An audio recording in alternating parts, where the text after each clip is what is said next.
par le pouvoir du crâne ancestral. Point Break ou Bad Boys 2?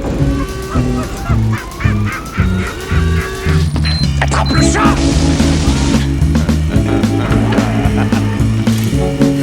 Et cette fois, John Wayne ne s'éloignera pas dans le soleil couchant avec Grayskull. C'est Gary Cooper, connard.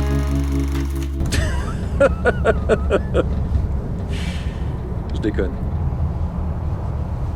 Mesdames et messieurs, bonsoir, bonjour, bienvenue dans Film à Importer. Je suis Alexandre, je serai votre hôte comme d'habitude avec Arnaud. Salut Arnaud. Salut Alex. Aujourd'hui, on va vous parler d'un film américain réalisé par Joe Berlinger, Extremely Wicked, Shockingly Evil and Vile. Je suis content de te laisser dire le titre. c'est un... Ça pourrait presque être un nom de film français si c'était voilà, mais Oui. rallonge. Bref, avec Zac Efron, Lily Collins, Kaya Scodelario, Jeffrey Donovan, Hayley. Ils ont tous des noms casse-couilles en fait. Et ben je vais passer ces deux-là et je vais passer directement à John Malkovich. bien sûr. Voilà. Et du coup celui sur lequel j'ai bugué, qui est le petit garçon de 6ème sens. Voilà. Et les Joel Osment. Qui s'est quelque peu transformé avec le temps. Ouais, il a pris cher. En même temps, il revient. Il parce revient, que ça fait quelques trucs. Bah, justement, depuis. Enfin, moi, c'est avec The Boys où je l'ai vu Il revenir fait un des seconds peu. rôles, des trucs, Et ma foi, ça fait plaisir de ouais, voir carrément. ce petit trogne. En plus, il est plutôt bon dans le film. Donc, Oui, carrément. Le film est donc une adaptation du Ouais. bouquin de Elizabeth Kendall ou Klopfer, suivant les sources que l'on a. Qui est donc, tu disais Ma vie avec Ted Bundy, c'est ça? Alors, My Life with Ted Bundy, ouais, c'est alors, ça. plus autre chose, je sais pas. Alors, je sais pas si c'est une adaptation littérale au sens stricto Bah, sensu. en tout cas, elle est créditée en tant que Voilà, scénariste dans sur le le générique, dans le ouais. film, hein, dans le générique, Voilà. ou co-scénariste, enfin voilà. Mhm. Et donc, on suit justement la rencontre de Ted Bundy avec cette Elizabeth jusqu'au procès de Ted Bundy et son Ouais, parce qu'on que appelle pour- ça, bon, son exécution. Ouais, enfin, on voit pas l'exécution, donc, mais enfin, oui. Jusqu'à la fin de sa vie. hein, Jusqu'à la fin de Mais sa vie. sa mise à mort. Mais en tout cas, oui, rappelons rapidement qui était Ted Bundy. Bah, c'est simplement un des plus grands tueurs en série américains du XXe siècle. Hein. C'est le mec qui s'attaquait aux jeunes femmes sans raison, autre que ses pulsions. Il y a eu un procès historique parce que c'était quelqu'un de très charismatique qui s'est montré dans le film. C'est le premier procès télévisuel retransmis à la télévision Voilà. américaine. Et puis il le reprécise dans le film d'ailleurs. Oui. Et du coup, ouais, donc un mec extrêmement charismatique, très ingénu, très brillant en fait, avec des capacités propres à ceux d'avocat en fait. Donc c'est lui-même qui va régir son propre procès, qui va assurer sa défense presque. Il va carrément virer ses avocats. Enfin, tu vois, c'est un mec et du coup qui va emporter une adhésion certaine sur un public, notamment féminin. C'est un mec très séduisant. Le choix de Zac Efron d'ailleurs est plutôt intéressant parce que, outre le fait que ce soit un espèce de jeune premier acteur star d'aujourd'hui d'Hollywood, c'était un mec qui il a su s'imprégner du rôle et en faire quelqu'un de très séduisant mais en même temps très charismatique, très attachant. Et c'est toute la force du film, moi je trouve, c'est que de nous rendre un personnage monstrueux comme ça, connu, en fait l'histoire on la connaît depuis le début, on sait que c'est lui l'assassin, mais tout le film va vouloir nous faire croire, en tout cas va nous conter l'histoire du point de vue de sa copine, De Elizabeth. de Elisabeth, alors avec son espèce de, comment dire, d'obsession à vouloir croire qu'il est innocent parce qu'elle est amoureuse C'est-à-dire de lui. C'est simplement, elle est amoureuse d'un tueur en série sans le savoir vraiment, et puis du coup elle va se battre pour en tout cas essayer de faire éclater sa vérité, à défaut, sauf que les faits vont prouver le contraire. Et du coup en fait, d'être de son point de vue, quoique la ligne directrice n'est pas toujours suivie, on va en parler plus tard, mais le fait d'avoir en tout cas un point de vue comme ça, extérieur sur la situation, le point de vue d'une femme amoureuse, fait que du coup on est dans un truc d'incertitude. C'est bizarre en fait, moi je l'ai pris comme ça le film. Ce qui est rigolo en fait, c'est qu'au début on commence sur une romance pour finir sur une sorte de film un peu de thriller complot, parce qu'il y a un peu cette idée de oui en fait je suis accusé à tort, en fait je suis le coupable idéal, donc la police s'en prend à moi gratuitement quoi. Quitte même à aller inventer des trucs contre lui quoi, ouais, tu vois, donc, exactement. Et du coup et en même temps sur des choses qui sont ce qui est intéressant en plus, c'est que ils ont quand même mis 5 ans, plus 5 ans au moins pour et encore peut-être même plus que ça parce qu'il a probablement tué même avant ça. Parce qu'il y a de compter en compter, donc il y a un truc un peu. En fait, officiellement, en tout cas, il a été condamné pour 20 crimes en fait. Ouais. mais on lui en note, enfin, On lui en attribue plus, Voilà, on lui voilà. attribue beaucoup plus. Je sais plus, c'est une cinquantaine ou quelque chose comme ça. Alors après, il n'y a plus de preuves matérielles, mais on Bah, imagine. c'est ça. Voilà. En tout cas, il y a des soupçons sur au moins une cinquantaine d'autres meurtres. Donc en tout cas, il a pu sévir voilà, pendant un certain temps parce que il s'avère quand même qu'il était dans. Alors même s'il avait le côté, alors déjà il y a le fait qu'il était sympathique, etc. Et que Ouais. donc du coup effectivement les premières fois qu'il s'est fait arrêter, enfin les mecs, enfin ça pouvait pas être lui quoi, c'était pas possible vu la teneur de ce qui a été fait au Nana. Les gens s'imaginaient une sorte de monstre. C'est ça aussi, je pense, qui a fasciné à C'est ce comme moment-là. dans tous les faits divers, le fait qu'il soit Ouais. aussi socialement reconnu, parce que c'est un mec qui s'est Ouais, créé ouais. son propre audimat. C'est que il Ouais, a mais fait- lui, peut-être plus que les autres, parce qu'en plus, il Ah avait oui, une vraie complètement. vie. Enfin voilà, il avait une. Puis comme une tu disais, copine, comme tu le rappelais en début de podcast, genre euh, le côté procès filmé pour la première fois, Ouais, il y a un truc ouais, ouais. historique, où tout de suite tu crées une emphase avec le spectateur. Ouais. Mais en tout cas, il était aussi un peu le côté. Il était dans une certaine classe moyenne aussi, tu vois. T'as Ouais. ce côté. bah, c'était Ils un prolo, insistent, au ils début, insistent hein. un peu sur le côté. Bah oui, il avait une la voiture qui a été vue, c'était une coccinelle, mais bon, à cette époque-là, c'était un modèle qui était comme aujourd'hui, on verrait je sais pas, des Peugeot 206, enfin 206, peut-être plus à l'époque, mais à sûr. l'époque, qu'on voyait des 206 à tous les carrefours, tu vois. Bien sûr. Et du coup, c'est pour ça aussi que ça marche le côté ouais, mais c'est un complot, c'est le seule preuve qu'ils ont, c'est ma voiture, c'est machin, c'est un mec qui s'appelle Ted, qui est brun dans l'Utah, il y en a combien? Il y en a 15 000 quoi. Enfin, Ouais. et du coup, c'est Et ce qui est c'est bizarre, assez c'est que intéressant. justement le côté complot, alors marche en tant que tel dans le film, Ouais. parce que justement avec sa capacité à séduire, Ouais. à ramoter tout le monde en sa faveur, si tu veux, contre les accusations qu'ils vont avoir, qui vont être en plus successives jusqu'à un point de non-retour, quoi. Il y a un truc, ce qui est intéressant dans le film, c'est que quand on connaît la vie de Ted Bundy, parce qu'il faut rappeler, donc Joe Berlinger, le réalisateur, a aussi réalisé entre-temps. Alors en fait, c'est un peu plus ou moins en parallèle. D'ailleurs, je me demande Ouais. s'il n'y a pas une histoire. Alors ça, pour le coup, comme on disait, on n'a pas réussi à trouver énormément d'informations sur le film. Et Très peu d'infos, ouais. Alors du coup, je me laisse supposer que les deux ont peut-être été faits un peu en parallèle, dans le sens où il a surtout beaucoup fait de documentaires. Ouais. Et je me dis, est-ce qu'il n'a pas bossé sur parce qu'il est du coup bossé sur les cassettes, Bien sûr. les cassettes d'entretien avec Ted Ouais, Bundy. Et auquel cas il s'est dit putain, il y a peut-être un truc, enfin il y a un truc hyper intéressant sur le personnage. Est-ce que en parallèle, en fait, je fais le documentaire, mais je bosse sur Mais un je crois film à qu'il y côté. avait quoi. un projet d'adaptation en tout cas qui Ouais. tournait, qui était posé sur les tables à Hollywood, et lui a été appelé. En fait, donc, Ouais, je pense donc qu'il y a eu un c'est- truc ils ont de dû- ça a dû se faire le en parallèle docu, avec ça, l'un quoi. a promu l'autre, tu vois, il y a Ouais, un truc c'est comme ça, ça, une espèce de Parce qu'ils sont sortis quasiment en même temps. Du Ouais, coup, bien Netflix sûr. a dû sauter sur les deux l'occasion. sont quoi. dispo sur Netflix. Alors Ouais. c'était pas comme on le disait, c'est pas un film Netflix, c'était un rachat Ouais. pour un deal de 8 millions de dollars. Alors c'est la seule info que j'ai trouvée, c'est-à-dire que Mm. j'ai même pas le budget du film, quoi. C'était un deal de 8 millions, c'est Netflix qui a racheté ça. Alors la compagnie qui a produit le film, je sais plus ce que c'est pour le coup, mais Je sais plus le nom, c'est une petite, je crois que c'est non plus. indépendant. C'est un petit truc, tout hein, de petit toute façon, film. qui est tourné dans les petits, Tout petit enfin, film, dans les petits non, dans les gros festivals. Il a eu Sundance, etc. Ouais, mais mais je pense que c'est le budget du film est aussi par ses comédiens, parce que tout est resserré. Tu vois, on est dans une reconstitution années 60-70, ouais. mais je veux dire, on est quand même, c'est des films beaucoup d'intérieur, tu sais, on est dans des, soit dans l'auditoire, en plein procès, soit on est dans les maisons. Enfin, tu vois, c'est très. Ouais. très Les axé extérieurs, c'est très resserré.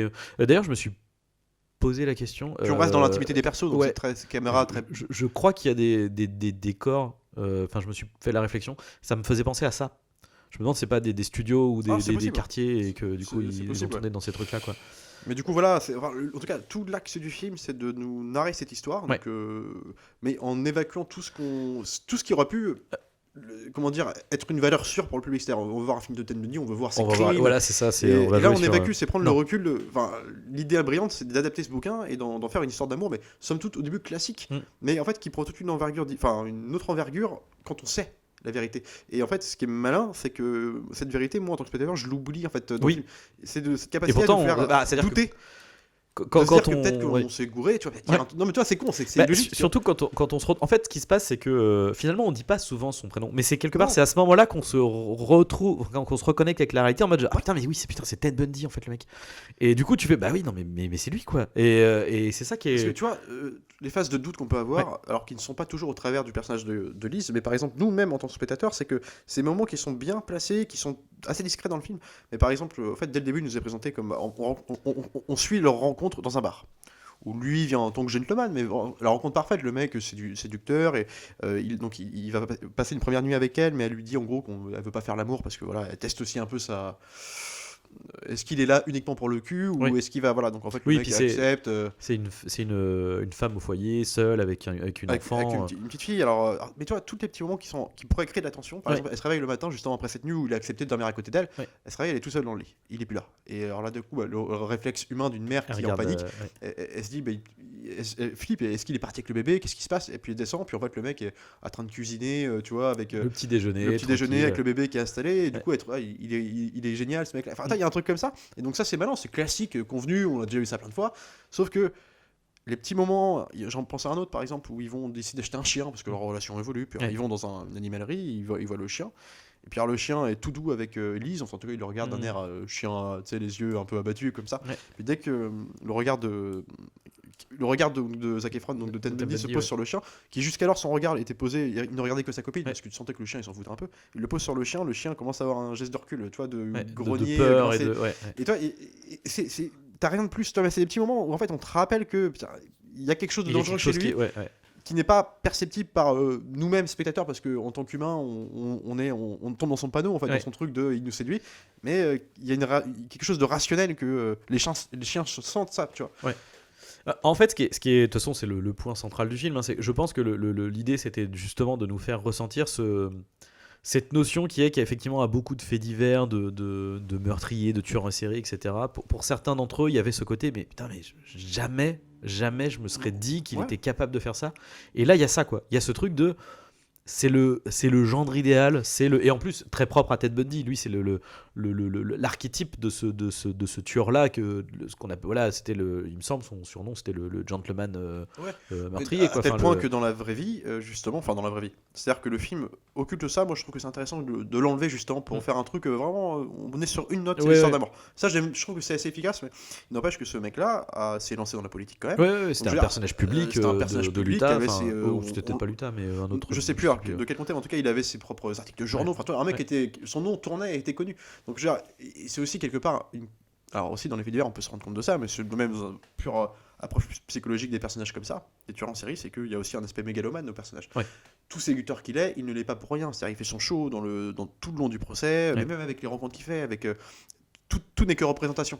Et tout n'est que regard porté sur lui. Tu sens que, mine de rien, dans sa faculté de se défendre, il cherche un audimat pour assurer sa défense aussi, pour avoir créé une communauté qui va le soutenir. Mais en même temps, c'est de la séduction bien placée, maligne, pour sa propre défense, assurer sa défense. Mais en même temps, tu sens que le mec a besoin de ça. Et ça, c'est jamais explicité, mais en même temps, c'est juste montré. Et du coup, tu te dis, c'est un personnage qui est brillant, et en même temps, il y a peut-être quelque chose derrière. Tu vois, c'est ça qui fait que t'as toujours le doute aussi, quoi. Et en même temps, ce qui est très intéressant, c'est de justement pas avoir... Enfin, l'intelligence du scénario, du coup, de se centrer sur la vision de Elisabeth, c'est quelque part comme n'importe quelle personne du public, en fait, qui n'a pas vraiment... Enfin, si, va avoir connaissance de ce qui a été fait par le procès. Parce que sinon, avant ça, on sait que y a des jeunes filles qui ont disparu, etc. Mais il n'y a pas parce que c'est ça aussi qui est assez exceptionnel exceptionnel dans le sens c'est hors du commun, quoi. C'est terrible, mais hors du commun. La violence, c'est ça pour ça le titre du film aussi, c'est la violence des meurtres qu'il a fait, quoi. Parce que ça, et du coup, ça donne une dichotomie, un fossé, quoi, énorme. Et c'est comment dire, parce que quand même on parle à titre d'exemple, on parle quand même dans le procès, évidemment il t'édicte un peu ce qui s'est passé, donc en fait donc on parle de mâchoire défoncée, puis de viol, de morsure sur les fesses, les meufs retrouvées quasiment de la torture en fait, c'est là on est au-delà du mais et quelque part c'est que en fait il y a un truc comme ça dans le film. Mais par contre, on voit, c'est ça, il n'y a pas la facilité jamais le film ne cède au spectateur. Certaines vulgarités, spectaculaires, entre guillemets, c'est-à-dire que toi, en tant que spectateur qui connaît Ted Bundy, ou en tout cas qui a entendu parler comme tout le monde de cette affaire-là, t'as envie de voir un peu, t'as envie de voir les meurtres. Quelque part, qui a un côté un peu slasher, un peu comme l'approche de Fincher sur Zodiac, c'est-à-dire que Zodiac, il y avait l'enquête, mais à côté, tu voyais les meurtres. Et puis toujours plutôt bien mis en scène, avec cet aspect choc provocateur. Que là, le fait d'évacuer ça, moi j'aurais bien voulu le voir spectateur en tant que mec qui ne connaît pas Ted Bundy et du coup qui ne sait pas qu'il est vraiment coupable. Moi je vais pas te mentir, j'ai pas spécialement envie de voir ça parce que c'est vraiment hardcore quand même. Non, pas ça, pas l'aspect meurtrier. Ah oui, d'accord, voir ce film là, le même film tel quel, mais j'aurais presque voulu le voir avec des yeux d'un mec qui ne connaît pas Ted Bundy. Ah oui, d'accord, oui, carrément. Passer tout le long du film à être du côté de la nana pour le combat pour sa liberté, et puis me faire choper à la fin. Et oui, et d'ailleurs, alors du coup c'est là qu'il va en venir pour moi j'allais dire le seul point négatif. Ouais, le bah, film on est est pas d'accord. est pas parfait, mais il se tient vraiment extrêmement bien. En vrai, on va pas avoir grand chose à dire sur la technique, sur ce. Enfin, C'est un petit film, si tu veux, mais qui est efficace. c'est exactement. Mais le seul point noir du film, c'est justement de ne pas avoir tenu jusqu'au bout ce parti pris qui, sur la première moitié du film, est trop bien d'être vraiment avec Elisabeth. faux, ouais. Alors après, ce qui se passe en fait, c'est qu'à un moment de l'histoire, ils se séparent finalement. C'est-à-dire que lui, il se fait arrêter, et puis elle commence un peu à perdre foi en fait, hein, même si de temps en temps, lui, il la rappelle en mode mais viens me voir au procès, il faut que tu sois là pour m'aider, etc. Tu sens bien qu'elle commence à basculer, même si elle sent de la culpabilité, etc. Mais du coup, il se passe qu'à un moment donné, on suit surtout la suite des procès de Ted Bundy, parce qu'en fait, c'est ça qui ce qui est intéressant. Pour le coup, en termes je sais pas comment dire. C'est là où la réalité est aussi intéressante que la fiction, c'est qu'il a eu un parcours judiciaire qui est aussi qui a plein de rebondissements, quoi. Parce qu'il s'est pas fait gauler tout de suite pour les meurtres. Au début, c'était des disparitions. Il y a eu enlèvement. Au début, c'était juste, il a enlevé une nana qui du coup n'est pas décédée, donc et c'est pour ça qu'il s'est fait arrêter la première fois. Puis ensuite, il y a des flics qui ont fait le lien avec d'autres meurtres, et du coup c'est pour ça il y a eu un enchaînement de suspicions sur lui, etc. Lui en plus a été en cavale plusieurs fois, il s'est évadé plusieurs fois de prison, enfin il y a vraiment des rebondissements, et en même temps c'est compliqué du coup de maintenir le point de vue de Elisabeth quand t'as tout ça aussi à raconter, quoi. Mais du coup le côté négatif de ça, c'est qu'on quitte Elisabeth pendant une grande partie du film, quoi. Mais quelque part, et en même temps moi alors oui, je suis complètement d'accord avec ça. C'est vrai qu'il y a des moments où en fait de suivre le parcours de Lise tout du long en fait, de son point de vue, lui est séduisant parce qu'on est dans ses yeux, et du coup on le trouve séduisant parce que c'est son avis qui nous est partagé, qui nous est donné, qui nous est montré. Mais c'est vrai que d'un coup tu vas te mettre à suivre les péripéties de Zac Efron. Mais en même temps, moi je le vois comme ça, c'est-à-dire qu'on a une première partie, vraiment, en fait le film est coupé. Une première partie vraiment centrée sur Lise, jusqu'à vraiment l'admission formelle où il est en prison, où là voilà, le procès va commencer. Et là, on va suivre comme une coupure en fait, où les deux personnages ont en même temps 50-50% du temps du film, en fait, coexistent comment dire. Et c'est aussi ça que je trouve, alors ça peut être un défaut et en même temps c'est malin, c'est que il y en a pas un qui est plus mis en avant que l'autre, dans le sens où chacun coexiste dans leur propre histoire. Moi je trouve que à partir de la deuxième moitié, il y a plus que elle est là que en bribes, quoi. Et pourtant je pense qu'il y aurait eu des moyens mais comme lui, de commencer par lui, tu vois. Je pense qu'il aurait fallu commencer par elle, pardon. C'est-à-dire que dans cette deuxième partie, quand elle regarde la télé ou qu'elle voit, tu vois, de faire un espèce de transfert ou une transition visuelle de elle, ce qu'elle ressent pour aller vers... Et que là c'est l'inverse en fait, on part de Ted Bundy pour avoir ensuite son ressenti à elle sur ce qui est en train de se passer, je trouve qu'on perd de la ligne directrice, quoi. Je suis d'accord avec ça, parce que je m'étais fait l'opinion aussi, mais en même temps justement le côté j'essaye parce que en même temps je crois comprendre ce qu'ils ont voulu faire avec ce truc là, c'est-à-dire que oui, t'as une première partie où c'est Lise, le personnage central, où tu suis un peu son rapport à Ted Bundy à travers ce qu'elle regarde à la télévision, à travers sa rencontre directement avec lui. Après on l'oublie un peu pour se recentrer sur les péripéties de Zac Efron dans sa prison, et le fait d'avoir deux personnages séparés géographiquement simplement, le film est en deux temps, et moi ce que j'aime bien malgré tout dans cette idée là, c'est que du coup on suit le parcours de chacun sur deux phases différentes en parallèle. En même temps, chacun est lié par ces bribes d'apparition. En première partie, c'est plus de Zac Efron mis de côté pour Lise, et puis inversement. Puis à la fin, on les retrouve dans un duel final qui est dans l'isoloir. Et du coup, alors, je pense qu'il a voulu faire un truc comme ça, une espèce de... On vous donne 50% du temps. Et puis chacun a son point de vue. Et le procès commence, on va suivre lui, parce qu'on a suivi Lise avant, et puis à la fin on se retrouve sur le duel final dans l'isoloir, où c'est la confrontation, où c'est là qu'il va être dit les choses. Émotionnellement, et bon, après, il n'empêche qu'il y a des moments où c'est vrai que du coup tu sais plus trop ce que tu regardes, quoi, parce que d'un coup c'est dans le show Zac Efron. C'est ça en fait, c'est qu'il y a... là du coup on rentre... C'est ce qu'il avait voulu faire. Dans un sens, tu vois, après c'est intéressant aussi, hein. Est-ce que la fascination pour Ted Bundy a pas gagné en fait? Si, sûrement. À la fin. Mais c'est bon, ça après, en fait le truc. C'est dur d'en vouloir, parce qu'en même temps, comme en plus il t'évacue tout l'aspect violence et tout, t'as un truc de. Puis la vie aussi, la vie hors norme. Non, mais après, c'est vrai que quand tu vois tous les passages de le mec.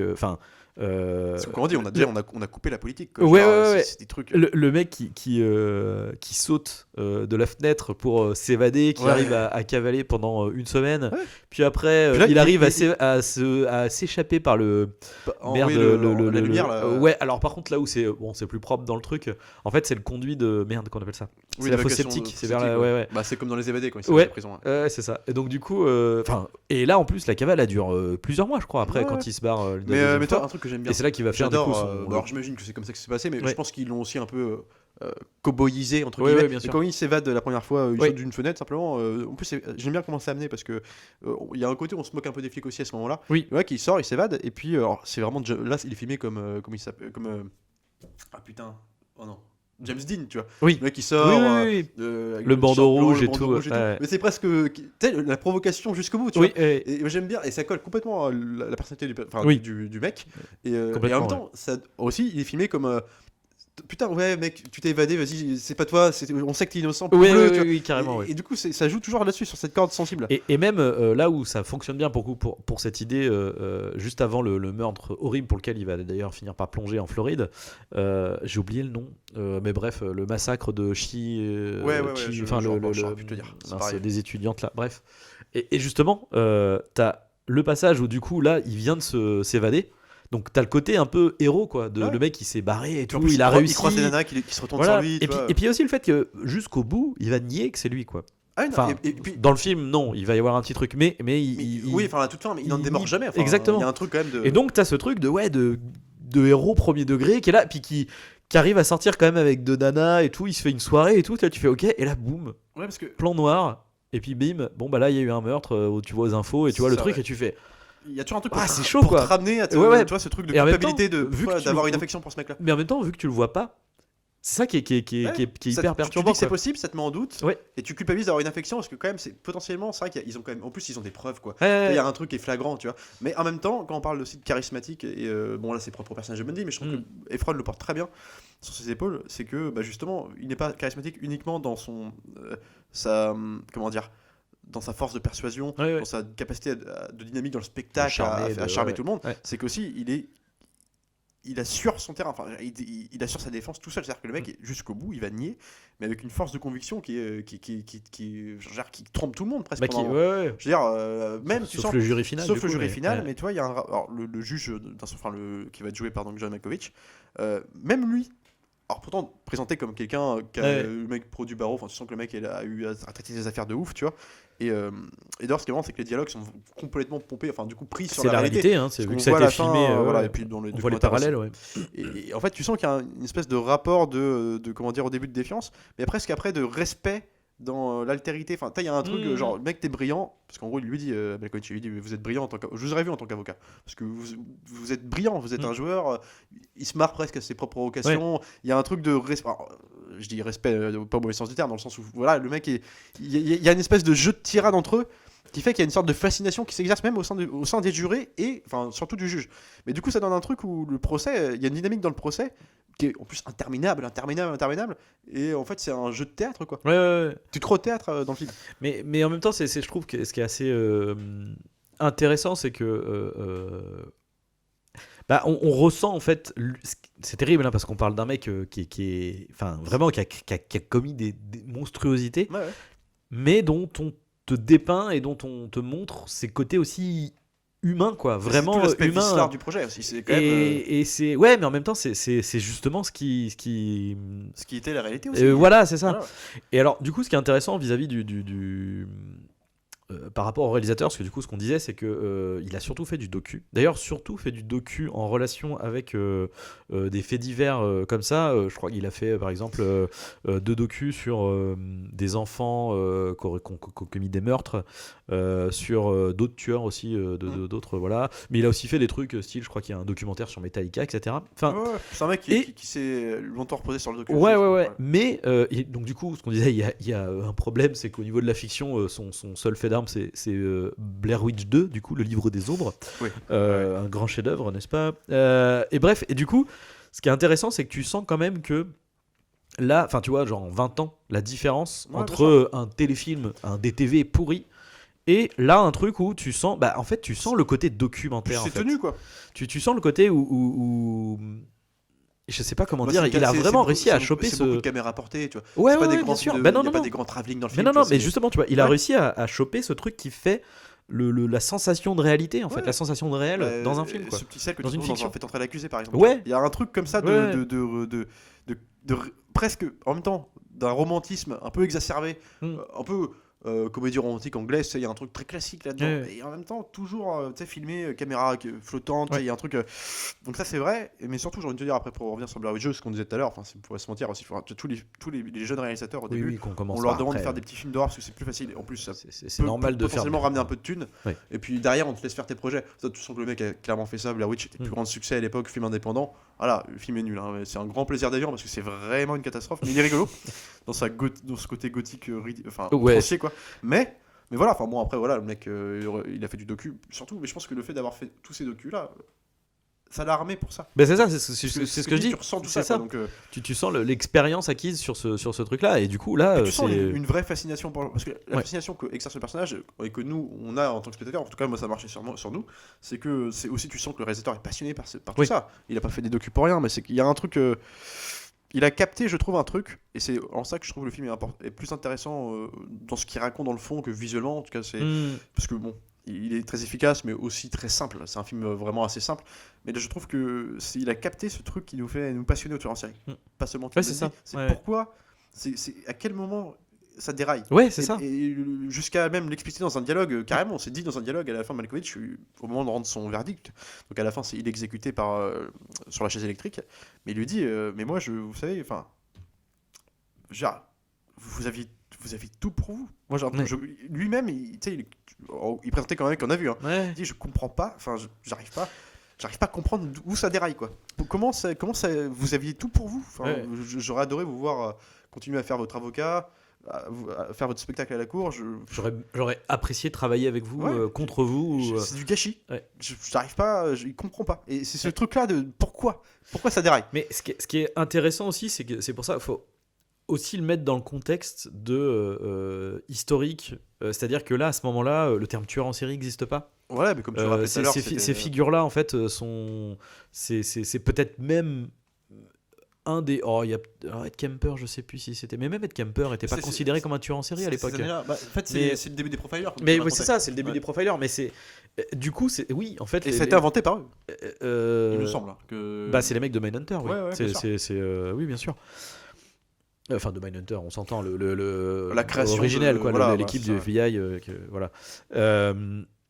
Et du coup, c'est vraiment une période en fait aux États-Unis où il y en a eu plein en fait. Il y a Bien vraiment eu Puis, une énormément période aussi de. où, comme partout, enfin, l'ADN, voilà, on faisait pas les Et miracles qu'on fait aujourd'hui. Voilà, il y a ça aussi qui est assez intéressant dans le film, c'est qu'on voit bien l'avancée en fait de Ouais. ce qui a été fait, parce que tu vois le côté, il fait un procès dans tel état, puis un autre procès dans tel état. Enfin en fait, tu sens le truc, comment dire, disparate. Là où aujourd'hui, les mecs, ils communiquent tous entre eux, etc. Ouais, bien sûr. Ça, c'est un truc aussi qui est à remettre peut-être en vrai. Je pense que alors j'ai pas fini hein, la mini-série, mais je pense que je conseillerais en parallèle de regarder la mini-série du coup qui se rapproche un peu aussi un peu de la réalité. Pour le coup, qui a un espèce de truc de complétude, tu sais, où Ouais. vraiment t'as tout sur sa vie. Ouais. Que là, le film s'axe vraiment sur ce point de vue de la relation Ouais, amoureuse c'est ça. le procès, mais dans tout ce qu'il y a de plus chaud. Oui, qu'il oui, bien représente. sûr. Donc voilà.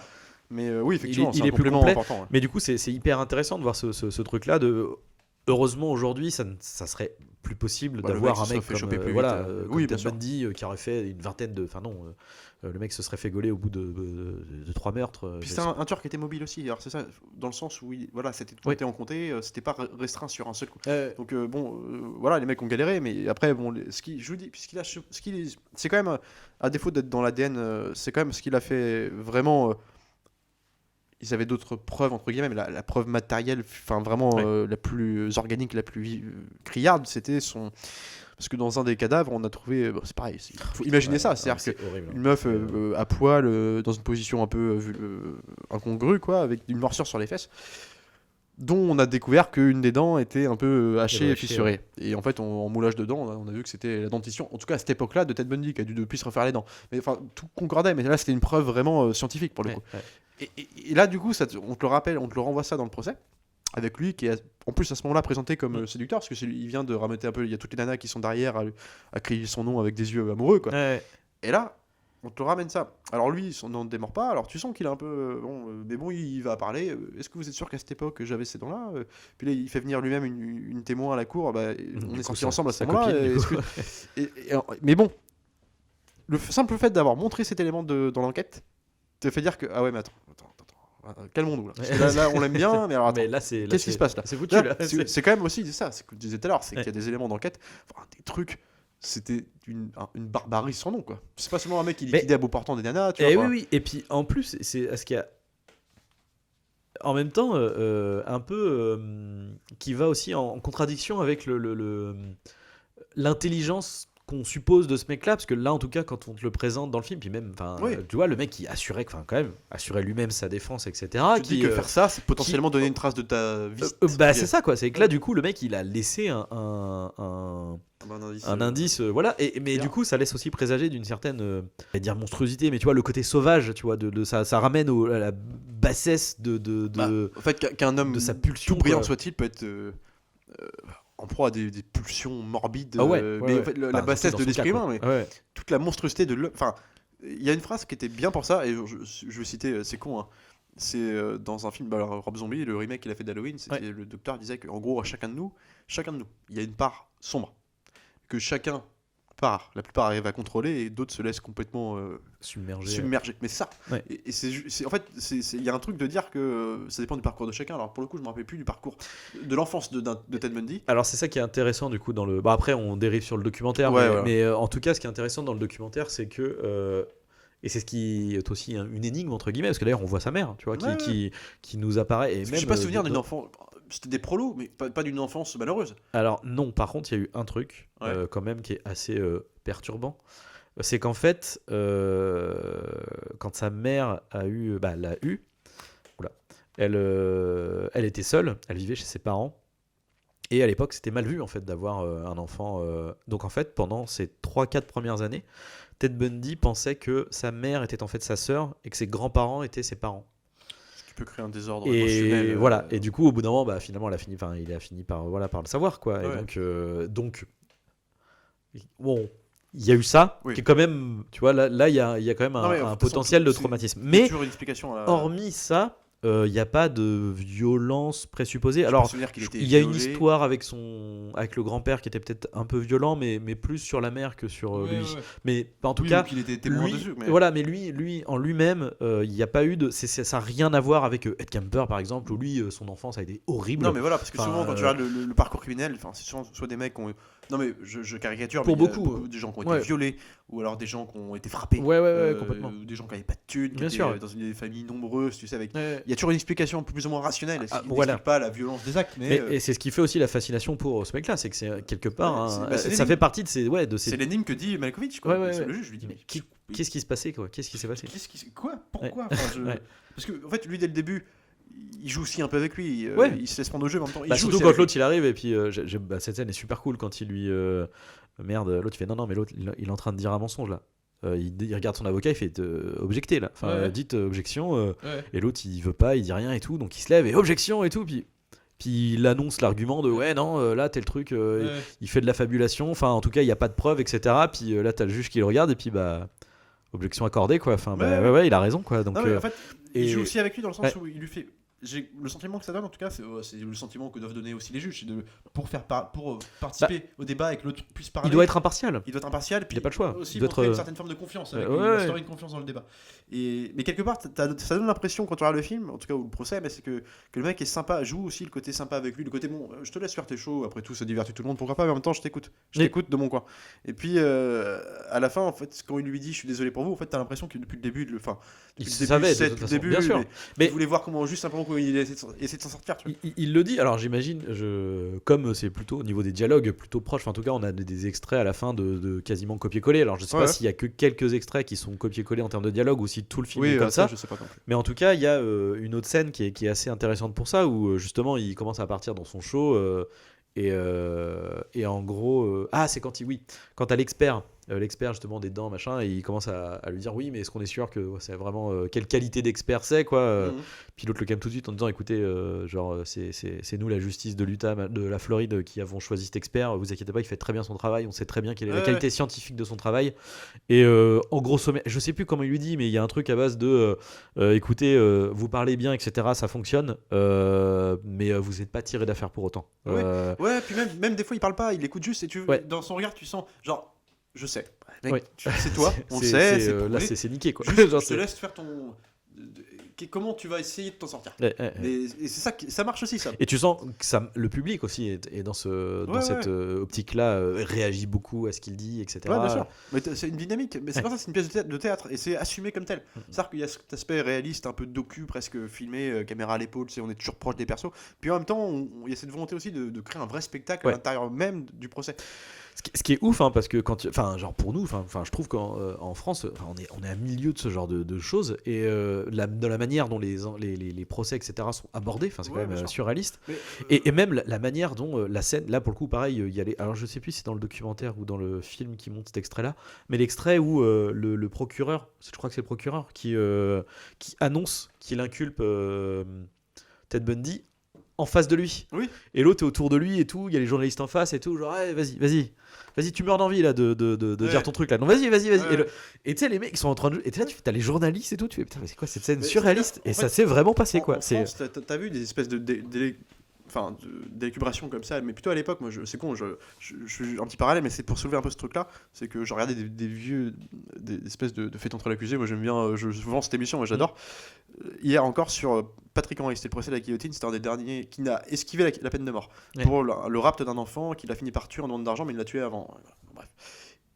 Ce mec-là, à son procès, mais c'était une époque où on parle de passion un peu soulevée. Alors là, c'était une passion dans la défense de Zac Efron. Mais là, c'était les gens criaient la mise à mort, t'as tué un enfant. C'était une espèce de salle avec. Là, t'avais des bas d'inter qui prenaient sa défense, c'était des tirades en hurlant et tout. Et le mec, justement, il sort. Je suis innocent, micro devant les journalistes, dans le couloir même du procès. Mais c'est un truc que tu vois plus aujourd'hui. Et ça donnait des trucs historiques, quoi. Aujourd'hui, tout le monde se rappelle de l'énigme du pullover rouge, de Patrick Henry.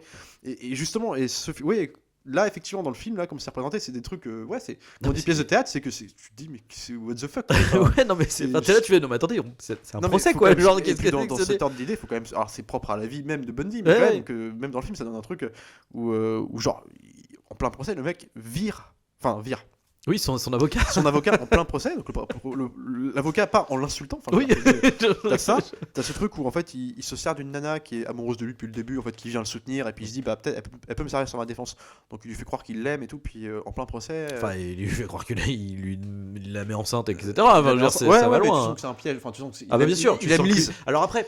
Bon, là c'est le point de vue. Du coup, c'est qu'on est sur ce point de vue-là. Il en veut à Lise, peut-être par vengeance, mais en tout cas, tu sens qu'elle va lui servir à sa défense. Bien sûr, le cas, puis il lui demande en mariage quand même en plein procès. Genre avec les avocats de la partie adverse c'est quoi cette histoire, mais c'est inadmissible.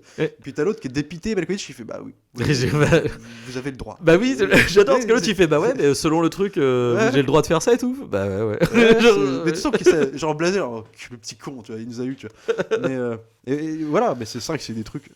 C'est pas pour rien que c'est des affaires qui ont marqué, tu vois. Ouais, mais du coup le film arrive vraiment à mettre le doigt sur ce côté hors norme et exceptionnel de cette affaire là, quoi. Et de aussi la complexité de ces rapports humains. De ces rapports humains. Et justement, pour en venir à la toute fin, donc là, le personnage est présenté comme une sorte de James Dean prise en cours de cassation. Tu vois. Et à la toute fin du film, justement, où en fait on est, je crois, 10 ans plus tard, je sais plus, un nombre d'années plus tard, en tout cas, juste avant son exécution. Ouais, parce que ça dure un certain temps. Donc en fait, on retrouve Lise qui revient, du coup. Et puis en fait, elle qui. Alors, on imagine à la toute fin qu'elle est passée un peu autre chose, mais elle a quand même ce trauma dans la tête. Elle a une relation. Bundy va passer à la chaise électrique le lendemain de sa vie. Elle vient voir l'hôpital donc le lendemain. Puis en fait, elle veut se libérer. Elle veut, écoute, tu vas mourir demain. Je veux savoir. Est-ce que c'est toi qui as fait ça? Et puis alors lui toujours, tu le sens un peu moins sur ses gardes quand même sur la toute fin, parce que bon, la veille de sa mise à mort, tout ça. Puis même s'il a, en tout cas dans la vraie vie, il a nié jusqu'au bout. Il a nié jusqu'au bout, et en fait là, elle insiste, il faut que tu me dises la vérité, libère-moi de ce cancer qui mange, quoi. J'ai besoin de savoir, et puis basta. Et puis là, il perd pied, et puis c'est en fait sans lui dire. En plus, c'est ça que j'aime bien, c'est qu'il va, parce qu'il sait qu'il est écouté en plus. et que c'est parle contre la sienne, mais du coup, tu sens qu'il l'aime vraiment aussi en même temps. Il va lui dire, écoute, je vais te libérer, et puis, dans sa tête, en tout cas, et puis il écrit sur la vitre qui les sépare. Oui, parce que la question c'est, mais en fait, est-ce que du coup il montre une photo, quelque chose qu'on lui avait montré il y a très la longtemps. première photo en tout cas, objectivement, la première victime que tu vois vraiment découpée, voilà, elle lui montre une photo Et de lui, il fait, voilà, mais où est la tête, quoi? Qu'est-ce que t'as fait à cette nana, quoi? Puis ils font durer le truc, genre, c'est un animal qui a fait ça, non, les animaux font pas ça. Puis là, tu sens qu'il est pris à dépourvu, quoi. Puis là, tu sais, sur la vitre qui le sépare dans le. Avec la buée qui est dessus, là. Il souffle dessus, il met de la buée, puis il écrit Siameto. Et en fait, bah là, c'est logique, mais je trouve que là, ça prend une dimension où en fait, tu fais, putain, c'est toi. C'est vrai que c'est toi. C'est horrible. C'est vrai que c'est toi. Et là, c'est chaud. Et par contre, ce qui est intéressant, encore par là, du coup, là où, là, en termes de scénario, mais alors, enfin, de choix de point de vue, comme c'est pour ça que je regrette ce problème de déséquilibre entre on suit Ted Bundy ou on suit Elizabeth, c'est que encore une fois, le vrai personnage principal, c'est Elizabeth, et le vrai twist, le vrai climax du film, c'est pas est-ce que Ted Bundy a vraiment tué ou pas, c'est en fait si elle porte la culpabilité de cette, comment dire, de ce doute de savoir, c'est putain, mais ça c'est peut-être pas lui en fait. C'est vrai qu'on l'a pas dit. C'est peut-être pas lui, parce qu'il y a ça aussi dans le fait de dire que c'est pas lui, c'est ce qu'elle pense. Elle est en mode genre je sais pas en fait. Et ce qui est du coup le twist final, c'est de montrer que et effectivement c'est le cas dans la vraie vie aussi, en fait c'est elle qui a dénoncé en premier Ted Bundy, c'est-à-dire qu'il y a eu à l'époque où il était encore suspecté sur quelques trucs, au mais tout qui départ, pas, voilà. C'était au tout départ, c'était sur un enlèvement de 2 nanas sur je sais plus un bord d'un lac ou une plage, je sais plus. Il y avait eu un portrait robot, puis elle avait dit qu'elle voilà, et du coup elle s'est dit, ben en fait c'est lui quoi, donc elle a et le truc c'est que comme au tout début il y a ça, il y a le qui aide au truc du complot, c'est ouais mais en fait ils m'ont arrêté, mais c'était pas un hasard. Ils avaient mon nom en fait. Ils connaissaient mon nom. Qui leur a donné mon nom quoi? Et puis du coup et là le fait de savoir ça, tu comprends encore plus pourquoi la fille elle pouvait pas se détacher de cette affaire. Exactement. Et puis et pas de la culpabilité. Et de la culpabilité et du doute et du déni en fait, et toutes ces. Et du coup t'imagines un peu le calvaire qu'elle a dû. Ah mais c'est horrible. Bah puis tu la vois dépressive, alcoolique. Mais tu vois c'est ça que je regrette, c'est que tout ce côté-là hyper intéressant pour le personnage où elle est alcoolique, dépressive, est hyper mis en second plan, alors qu'il est hyper important. 3 vaccins où en fait tu la sens pleurer, palote avec.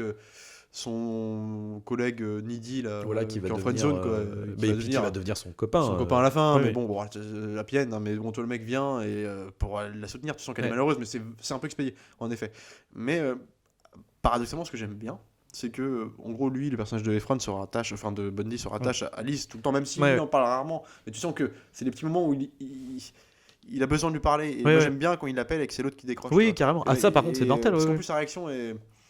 Tu sais pas s'il s'énerve parce que c'est un mec qui a décroché ou c'est parce qu'il a pas pu lui parler. Tu sais pas vraiment le rapport qu'il a. Il y a un truc, tu sens qu'il l'aime bien, mais c'est comme s'il en parle. La manière dont le film nous le montre, c'est. Mais alors après, là, c'est intéressant encore une fois en termes de point de vue, c'est que de toute façon, c'est là, on est quand même sur. C'est ce qui est toujours bâtard avec les fictions inspirées de faits réels, etc. C'est que dans la fiction, ce qu'on nous montre quand même, c'est que lui aime Elisabeth. Bien sûr. On nous montre ça, c'est-à-dire qu'il la rappelle toujours, etc. Et qu'il se sert justement de l'autre qu'il aime depuis le début, parce que voilà, c'est elle qui l'aime, et après est-ce que dans la vraie vie c'était ça, je sais pas, tu vois, est-ce qu'elle a vraiment été lui parler romancé, tu vois, la veille de sa mort, je sais pas, tu vois, à quel moment et puis justement pour le twist de fin, enfin pour tout ça, justement le fait de finir sur tu sens presque qu'elle est contente, enfin elle est libérée quoi. Elle est libérée qu'il lui avoue ça justement. Elle s'est pas trompée sur sa faute. C'est ça.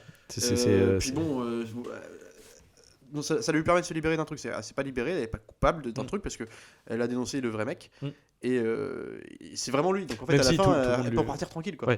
Voilà. Même si très rapidement tout. Alors par contre, oui, il y a un autre truc qui du coup est vraiment. Alors c'est terrible, mais je sais pas comment dire, c'est hyper intéressant, et c'est encore une fois, je pense, une question. Enfin, vraiment, il a mis le doigt sur la fascination, l'inquiétude et tous les questionnements qu'on se pose vis-à-vis de ce genre d'histoire. Et le moment où, du coup, il finit par, où elle est en face à face avec lui et tu sais, l'autre il est en mode mais dis-moi, parce que je veux dire, tu te rends compte le nombre de nanas il y avait une gamine, elle avait 12 ans, quoi. Ouais. Je t'ai laissé seul avec ma fille. Ouais, bien sûr. Et quand il finit par y avoir l'espèce de révélation où on revoit un peu en flashback, perspective, tous les moments qu'il y a eu entre eux. Et du coup, comme pendant tout le film, il y a eu effectivement des petits moments où, là pour le coup, la performance de Zac Efron est vraiment bizarre, mais qui savait toujours hyper bien se défendre. Tu vois. Oui, mais en tout cas, t'avais toujours dans le jeu de Zac Efron ce truc de le mec est toujours hyper charmeur, sympathique et tout, mais t'as toujours des petites secondes, des petits moments, des regards. Ouais. Des trucs où tu fais waouh, pas bien quoi. Mais notamment justement. Et t'as aussi alors t'as le truc du merde, comment ça s'appelle donc oui, je t'ai laissé seul avec ma fille, genre en vrai t'aurais pu la buter, etc. Mais t'as aussi le truc de mais est-ce que tu m'as vraiment aimé quoi. En fait, pour notre première rencontre de trucs sous-jacents, c'est le truc, mais en fait quand t'es venu vers moi, c'était pourquoi à la base quoi. Oui. Et c'est vrai que tu dis, mais notamment c'est effrayant quoi. De court flashback, justement, se remémore les moments avec lui, avec cette perspective de se dire que c'était lui le tueur. Justement, une scène, c'est tout con, hein, mais parce que au début du film, enfin de leur relation en tout cas, ils dorment ensemble, et puis t'as la fille se réveille en pleine nuit parce que justement elle voit Efron avec sa lampe torche sous le drap tournée vers elle. Ah non, mais je suis en train de lire le. Et puis elle fait qu'est-ce que tu fais et tout en pleine nuit, et puis il fait je suis en train de lire. Et puis tout est préparé. J'ai un book. Non, attends, un magazine parce que je cherche une nouvelle maison, je crois, un truc comme ça. Non, c'est pas ça. Peut-être une correcte. Il prépare son. Tu sais, à ce moment-là, il est pas comme c'est juste pour enlèvement. Oui, et il prépare sa défense. Donc il lui dit ça, mais du coup tu crois, ça post-crème, tu vois. Et puis en fait, dans les yeux de la vérité, en fait, tu le vois, en fait, il a regardé juste son corps, les grands yeux, en train de regarder son dos et tout. C'est trop. En fait, tout était toujours à une limite. Oui. Ça aurait pu péter n'importe quand. Et toi, ça tenait à rien. Il y a une autre scène qui est très bien dans ce délire-là et qui pour le coup est avant. Enfin, c'est un peu les prémices de tout ça. C'est-à-dire que le truc c'est que t'étais dans ce parallèle de tu sais que c'est Ted Bundy, en même temps on te présente un mec que t'as pas envie, enfin il est sympathique, etc. Tu l'oublies en fait, tu vois, il y a un truc comme ça. Et t'as une scène où tu sais ils sont ensemble, ils commencent à boire, ils sont heureux, puis ils jouent ensemble, machin, puis après euphorie, vas-y je mets de la musique et tout, puis ils commencent à danser, puis je fais tomber mon verre et tout, puis l'autre vas-y je casse mon verre, et puis là c'est en mode ils vont faire l'amour passionnément, tu vois. Et puis le plan, mais en même temps alors, mais juste avant ça, toute la manière dont c'est fait, c'est à la fois, oui, t'as le côté passionnément de tu reconnais très bien, tu vois, deux amoureux qui sont dans la fougue, un peu pas violent, mais voilà, il y a une certaine mais dans la perspective gestes que c'est un tueur, frustre, etc. Oui, et du coup, t'as des gestes qui sont montrés d'une manière. En plus, mais ce qui est normal, tu vois, dans la lumière de la table de la lampe de chevet, donc qui est un peu orangée, un peu jaune, un peu inquiétante, etc. Presque démoniaque. En ombre, etc. Et il lui arrache le chemisier et tout, même si elle répond aussi, tu vois, mais la manière dont t'es là, tu fais genre, trop bizarre, quoi. En fait, ce qui est fait, ce qui pourrait être montré et passer crème dans une comédie romantique classique avec un homme. Mais là, t'as ce qu'il faut de blanc et de temps mort dans la mise en scène et dans les gestes pour que ça fasse, c'est gênant, quoi. C'est dangereux. Il y a une espèce de dangerosité dans ces scènes qui transparaît dans le sens où tu connaissant le bonhomme, ce qu'il fait, ça passe normal. Mais là, il y a un truc animal à ce moment-là. Exactement, qui fait qu'il peut réveiller la bête, tu vois. Exactement. C'est ça qui fait que t'es toujours à la lisière. Et justement, à chaque fois, t'as des petits moments de doute quand elle se réveille que l'autre est plus dans le lit. Qu'est-ce qui est... T'as une seconde où tu stresses, t'es rassuré parce que l'autre est capable de persuasion, voilà. Mais en même temps, t'as eu cette seconde. C'est-à-dire qu'en fait, et quand tu réfléchis bien en film, il y a eu beaucoup de comportements bizarres. Tu défends quelqu'un de bec et ongle.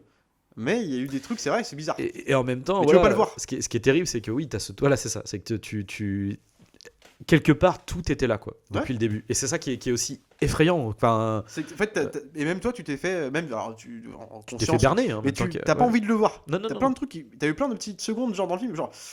Je sais pas, additionner c'est bizarre. Mais tu les oublies parce qu'en fait, le mec est fort, tu vois.